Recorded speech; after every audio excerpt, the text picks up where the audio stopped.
श्याम जय जय राधे श्याम। श्री गणेशाय नमः। श्री सीतारामाभ्यां नमः। श्री हनुमते नमः। श्री उमापते नमः। श्री गुरुवे नमः। सब संतन की जय जय। जय जय सीताराम राधे श्याम।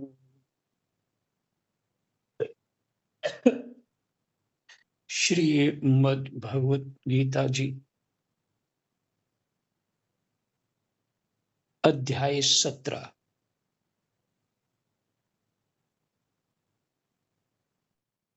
श्लोक संख्या 15।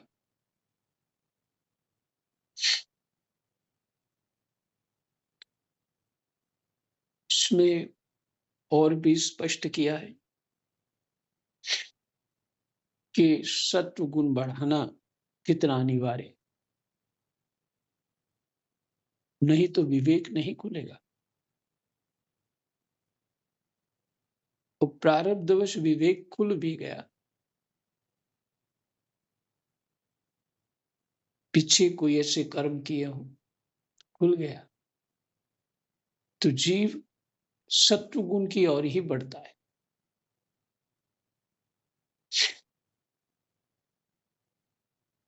हमारे पास जो ऊंचा उठने की सीढ़ी है वो है तमोगुण से रजोगुण, रजोगुण से सत्वगुण, और सत्वगुण जब पार कर लेंगे तो छत पे आ जाएंगे और अर्थात जहां होना चाहिए अपने स्वरूप में वहां पहुंच जाएंगे। लेकिन विवेक को जो विचार चिंतन करना है वो मात्र सत्वगुण में होगा। और ऐसे रजोगुण में तो हम कुश्ती करते रहते हैं,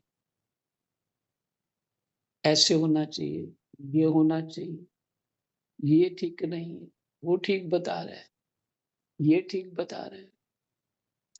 अपना विवेक तो खुला ही नहीं। विवेक इस तरह से खुल जाएगा जैसे दत्तात्रेय भगवान ने 24 गुरुओं का वर्णन किया। अब उनमें से एक भी गुरु उपदेश करने नहीं आए थे उनको।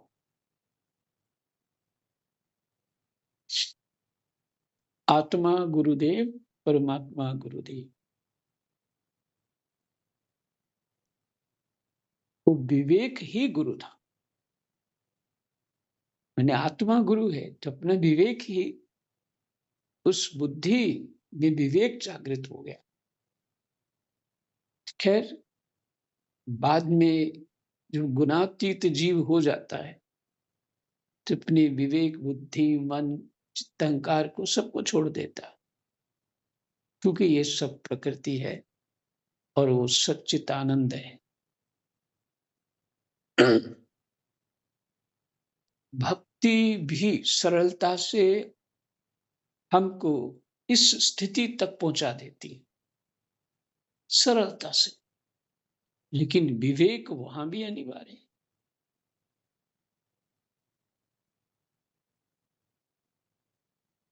एक माता जी वृंदावन में थी, वृंदावन वास करने गई और वो अपने घर से बाहर नहीं निकलती थी। तो सब कहते थे बिहारी जी दर्शन तो कराया करो, राधा रमन जी जाओ और परिक्रमा करो, तुम घर में ही रहती हो। मुझे लगता है वो 70 साल के आसपास थी इससे, जब मैं पहुंचा 89 में वृंदावन। तो वो माताजी का कहना था, इसलिए मुझे कैसे पता लगा? उनके यहाँ एक विद्यार्थी रहता था और कभी-जभी वो मेरे पास आता। तो विद्यार्थी बोला, माताजी कहती हैं कि मैं इनको छोड़ के बिहारी जी के दर्शन करने जाऊँगी, तो क्या मेरे ठाकुर जी भगवान नहीं है? बिहारी जी नहीं है?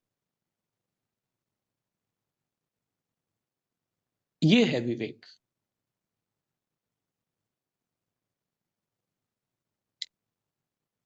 रैदास जूते गाँठते-गाँठते अपनी ही कुटिया में तत्वदर्शी हो जाते हैं, आत्मज्ञानी हो जाते हैं, भगवान का भजन कर ज्ञानमय दृष्टि भगवान का भजन करते-करते सब प्राप्त हो जाता है। कर्म योग, भक्ति योग, ज्ञान योग, हठ योग और भी जो भी योग है, सब सध जाते हैं। वो कैसे? विवेक, अपना विवेक नहीं चलेगा तो ये जिद करना कि पहले ये हो जाए तो फिर मैं भजन करूँगा, पहले ये हो जाए फिर मैं भजन करूँगा, ये जिद ही है हमारी। अर्जुन ने युद्ध में तो नहीं कहा था, पहले युद्ध कर लेता हूँ कृष्ण फिर बाद में सब प्रेम से बैठ के सुनूँगा शांति से, अब युद्ध कर लेते हैं पहले। नहीं, कृष्ण ये कह अर्जुन को ये पता है कि मेरा हर कदम जो है क्रिया है, एक चिंतन है। जो स्थिति है मेरी, उसी स्थिति में मुझे ठीक से समझ में आएगा।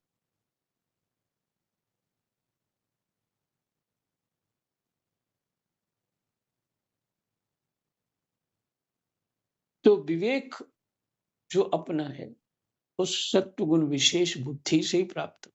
ऐसा अद्भुत विवेक होता है, जो क्षेत्र और क्षेत्रज्ञ का भेद समझ लेता है,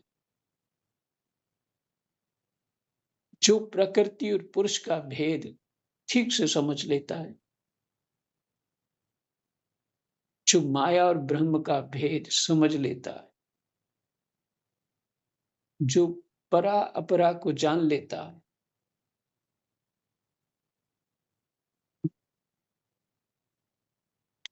जड़ और चेतन को जान लेता है, इस सात्विक विवेक है। रजोगुण का विवेक बहुत चंचल होता है, अपने विवेक से ही परेशान रहता है, ये ठीक नहीं है, वो ठीक है, लोग ऐसा कर रहे हैं, फलाना ऐसा करे, ठीक नहीं बता रहे।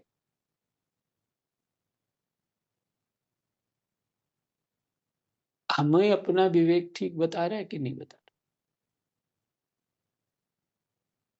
आत्मा गुरुदेव, परमात्मा गुरुदेव दत्तात्रेय जी ने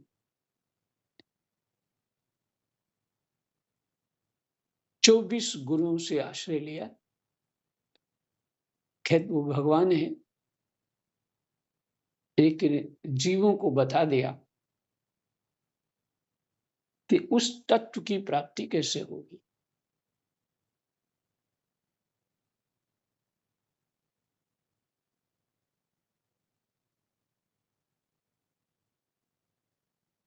शास्त्र ही गुरु हैं, प्रकृति ही हमारी गुरु है। देखिए, सीता माता जी मूला प्रकृति भी कहते हैं उनको। राधा जी, सीता जी या माता पार्वती, सब शक्तियां जो हुई एक ही प्रकृति है। प्रकृति मूल माया है, वो जो है जिसको कही माया जो है वो, वैसे सभी संप्रदाय में ऐसा ही है, घुमा फिरा के। लेकिन अध्यात्म रामायण में हनुमान जी उपदेश मांगते हैं, राम जी सीता जी को कहते हैं, उपदेश करो। मैंने प्रकृति उपदेश करती, और हमारे जो आदि गुरु माने गए रामानंद संप्रदाय में, वो माता सीता है।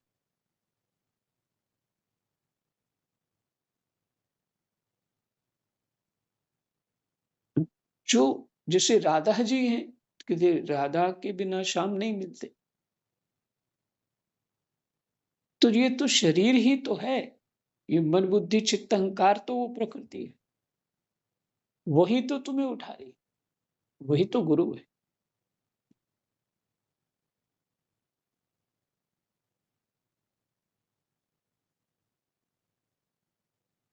तो इसकी शुद्धि करेंगे, इसकी शुद्धि करेंगे, सत्व गुण बढ़ाएंगे, तो प्रकाशित ऊंचा उठ उठ जाएंगे, हमारा विवेक ऊंचा उठ जाएगा, तभी समझ में आएगा।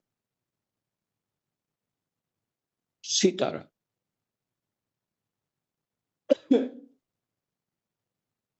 कृष्ण वासुदेवाय हरे परमात्मने प्रणतः क्लेशनाशाय गोविंदाय नमो नमः।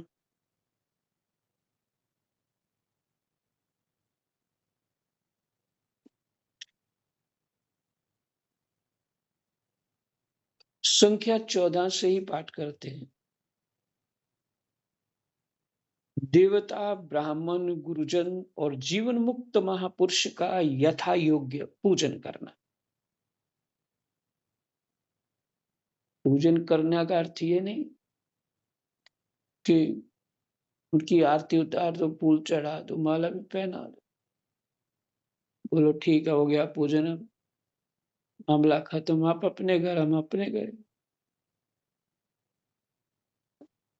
उनसे उपदेश लेना,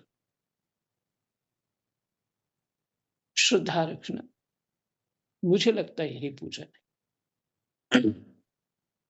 हमारे पूजन से वो प्रसन्न हो जाए अगर लौकिक पूजन से, तो फिर मामला गड़बड़ है।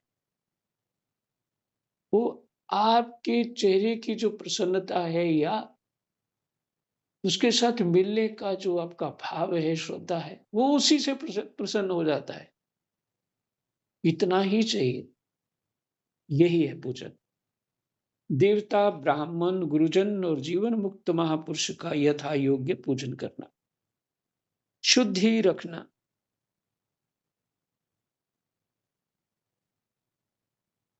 सरलता, भीतर की शुद्धि, मन बुद्धि चित्त अहंकार में कपट ना होना, ये भीतर की शुद्धि है। बाह्य शुद्धि तो सब जानते हैं। सरलता, क्या फर्क पड़ता है सीधा चलेंगे तो, कौन से इतना व्यापार है हमारा नष्ट होने वाला है, कौन क्या कह लेगा, टेढ़ा क्यों चले। अब यदि हम सीधा ही चल रहे हैं तो कोई कुछ कहता रहे, कोई चिंता नहीं। ब्रह्मचर्य का पालन करना और हिंसा ना करना, यह शरीर संबंधी तप कहा जाता है।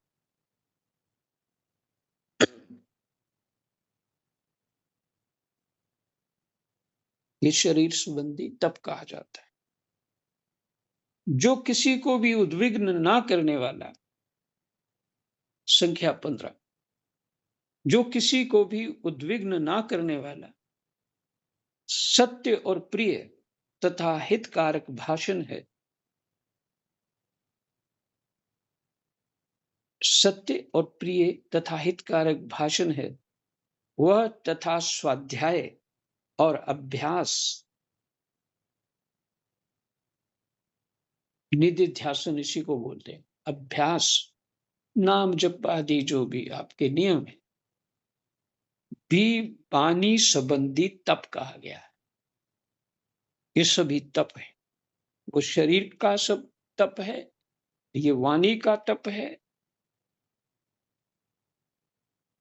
जो किसी को भी उद्विग्न ना करने वाला, उत्तर दिया तो कड़वे वचन बोल दिए, खुद भी परेशान हो गए, दूसरे को भी कर दिए।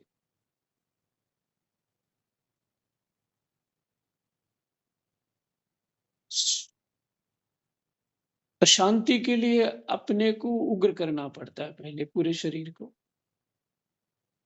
बुद्धि का स्वभाव हो जाता है कईयों को वैसे। लेकिन शांत तरीके से बात करना, ये तप है। अपने आप को जल्दी से फुल स्पीड में नहीं लाना चाहिए।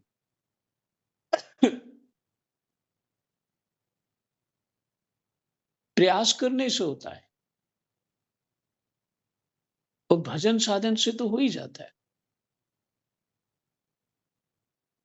ठीक है, प्रयास करने से व्यवहार में ठीक होने लग जाता है।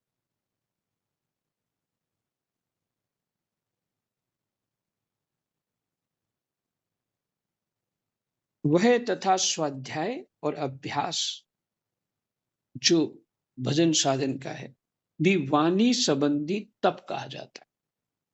मन की प्रसन्नता, संख्या 16। सौम्य भाव, मननशीलता, मन की प्रसन्नता। स्वतः ही बनानी पड़ती है, कोई नहीं आके बनाए। अगर कोई बना रहा है तो फिर नकली है वो। जो कोई आके बनाएगा तो हम प्रसन्न होंगे, तो फिर चाबी उसके हाथ है। वो कभी भी अप्रसन्न कर सकता है। तो मन की प्रसन्नता, सौम्य भाव, मननशीलता, मन का निग्रह और भावों की भलीभांति शुद्धि, इस तरह ये मन संबंधी तप कहा गया है। सीताराम। मन संबंधी तप कहा गया है। शरीर का तप सुना आपने, वाणी का तप सुना, और मन का तप सुना। भावों की भलीभांति शुद्धि शास्त्र को सुनने से, समझने से, विवेक जागृत करने से ही होती है। संख्या 17। परम श्रद्धा से युक्त फलेच्छा रहित मनुष्यों के द्वारा, परम श्रद्धा से युक्त फलेच्छा रहित मनुष्यों के द्वारा तीन प्रकार माने शरीर, वाणी और मन का तप किया जाता है, उसको सात्विक कहते हैं। शरीर से सात्विक होगा, मन सात्विक होगा, वाणी सात्विक होगी। जो तप सत्कार, मान और पूजा के लिए, जो तप सत्कार, मान और पूजा के लिए तथा दिखाने के भाव से भी किया जाता है, वह इस लोक में अनिश्चित और नाशवान फल देने वाला तप राजस कहा गया है।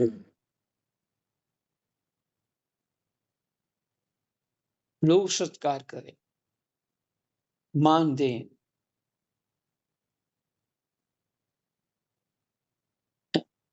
पूजा एक प्रकार की हमारा गुणगान करें, बस चर्चा करें, तथा दिखाने के भाव से भी किया जाता है, वह इस लोक में अनिश्चित और नाशवान फल देने वाला तप राजस कहा जाता है।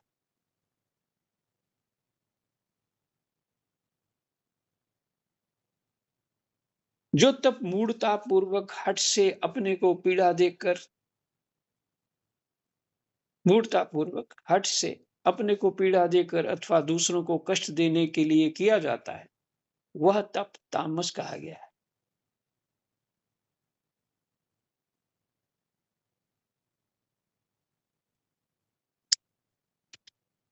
शरीर वैसा है नहीं, और उस तरह के तप कठोर करना, ये युवा अवस्था है तो एक पैर पे खड़े होके रहना, ये कुछ शास्त्रों में तो वर्णन है, उसमें वो जो हिरण्याकशिपु ने किया, एक पैर पे खड़ा हो गया था ब्रह्मा जी के लिए,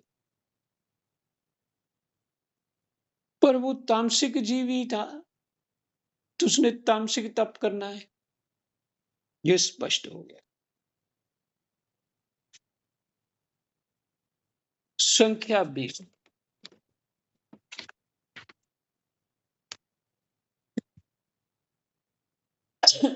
दान देना कर्तव्य है, ऐसे भाव से जो दान देश तथा काल और पात्र के प्राप्त होने पर अनुपकारी को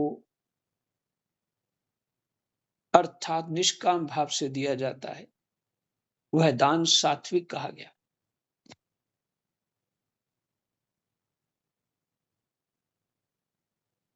जो बदले में मेरे जरे उपकार करे, कोई मेरा सहयोग कर दे, मेरे को अच्छा ही कह दे बदले में, तो उसको मैं दे रहा दान।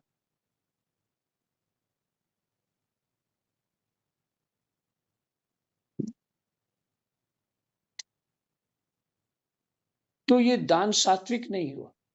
कुछ आशा है तो राजसिक हो गया, और बिल्कुल दूसरे की प्रसन्नता है और भगवत बुद्धि से दिया गया, भगवान को प्रसन्न करने के लिए दिया गया, तो वह सात्विक है।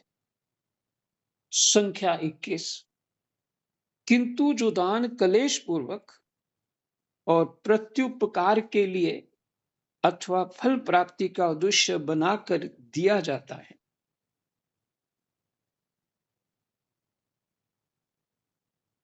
वह दान राजस कहा गया है। वही बात, प्रत्युपकार, ये भी कुछ मेरा सोचेगा, वह राजस था। लेन देन हो गया उसमें, तो राजस हो गया। संख्या 22, जो दान बिना सत्कार के तथा अवज्ञा पूर्वक अयोग्य देश और काल में कुपात्र को दिया जाता है, वह दान तामस कहा गया।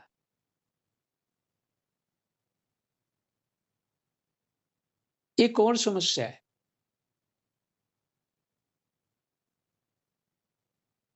दान देने की इच्छा ही नहीं होती। कि दान देने की वहां इच्छा होती है, यहां कुछ आउटपुट आ जाए जल्दी से, तो राजसिक भाव जो होता है वही प्रत्युपकार। लेकिन उसमें धन किस तरह से कमाया गया है वो भी मैटर करता है, क्योंकि अच्छा धन अच्छी जगह लग सकता है, वही पुण्य दे सकता है, वही सात्विक पुरुष को प्राप्त हो सकता है, दे सकता है। और नहीं तो बुद्धि ऐसी है, वो राजसिक बुद्धि ही विचिंतन करे, तो विवेक ही नहीं खुला हुआ।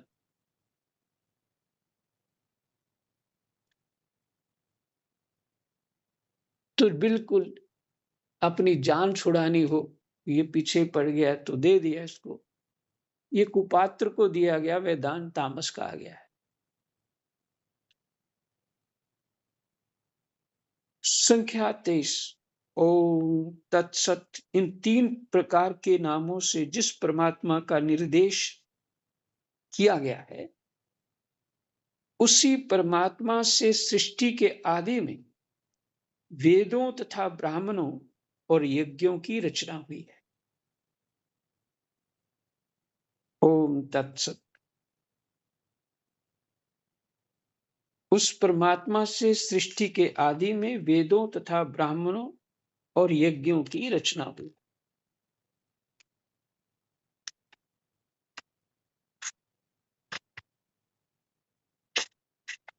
संख्या 24,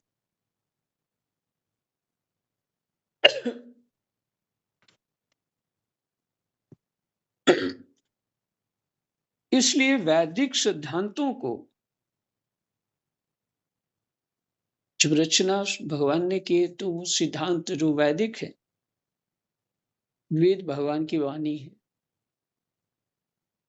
वैदिक सिद्धांतों को मानने वाले पुरुषों की शास्त्र विधि से नियत यज्ञ दान और तप रूप क्रियाएं सदा ओम इस परमात्मा के नाम का उच्चारण करके ही आरंभ होती।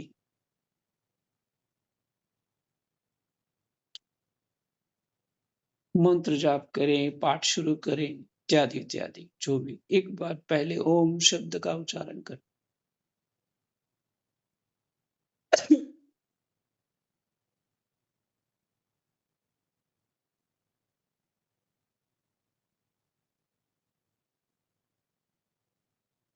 संख्या 25। तत् नाम से कहे जाने वाले परमात्मा के लिए ही सब कुछ है। तत्, तू तेरा, तत्,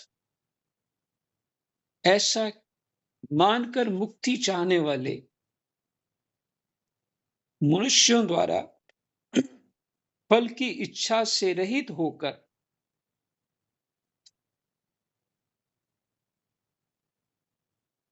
फल की इच्छा से रहित होकर अनेक प्रकार की यज्ञ और तप रूप क्रियाएं तथा दान रूप क्रियाएं की जाती हैं।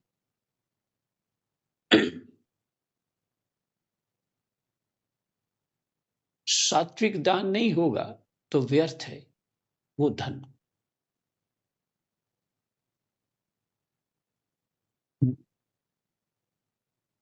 वो व्यर्थ है।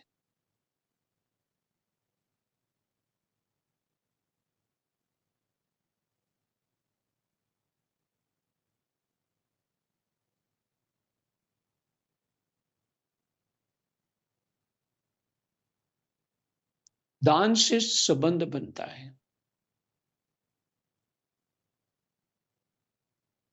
इसकी व्याख्या फिर कभी करेंगे, अब यहाँ के कुछ और हो जाए। हे पार्थ, सत ऐसा यह परमात्मा का नाम सत्ता मात्र में ओम तत्सत जो शब्द है ओम का हो गया, तत् का हो गया, तेरा तुझको अर्पण हो गया तत्। हे पार्थ, सत्य ऐसा यह परमात्मा का नाम सत्ता मात्र में और श्रेष्ठ भाव में प्रयोग किया जाता है।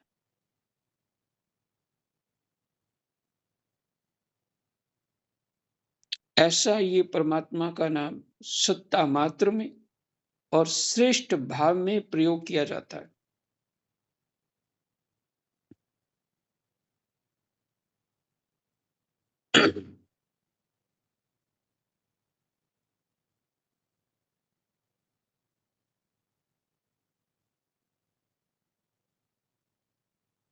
ऐसा ये परमात्मा का नाम सत्ता मात्र में श्रेष्ठ भाव में प्रयोग किया जाता है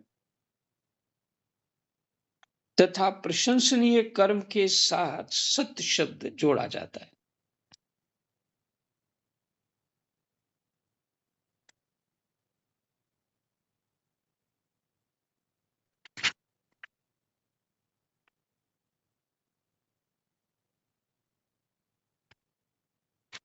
संख्या 27।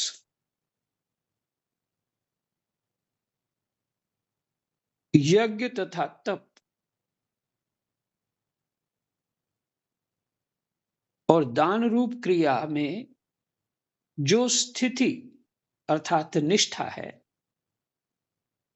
वह भी सत ऐसे कही जाती है। सत है। यज्ञ तथा तप और दान रूप क्रिया में जो स्थिति है, मैंने ये जो कर्म किए जाते हैं वो सत्य है ऐसे कही जाती है। और उस परमात्मा के निमित्त किया जाने वाला कर्म भी सत्य ऐसा कहा जाता है। बहुत क्लियर हो गया इसमें।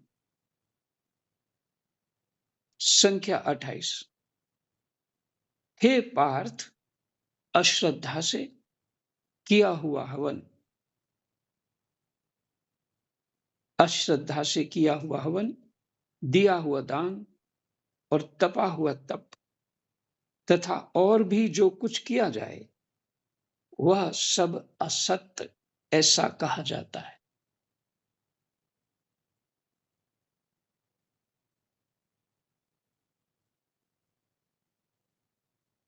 श्रद्धा ही नहीं है। लोग कर रहे हैं, हम भी कर लेते हैं। कुछ तो लाभ हो जाएगा।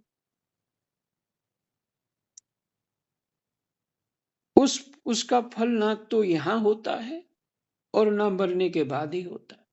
इससे अच्छा कि मत करो।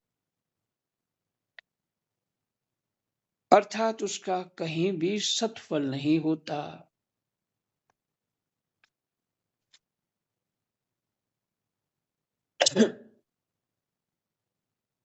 ओम तत्सदिति श्रीमद् भगवद गीता उपनिषत्सु ब्रह्म विद्यायां योग शास्त्रे श्री कृष्णार्जुन संवादे श्रद्धा त्रय विभाग योगो नाम सप्तदशो अध्याय। जय जय सीताराम। राधे श्याम। कृष्णाय वासुदेवाय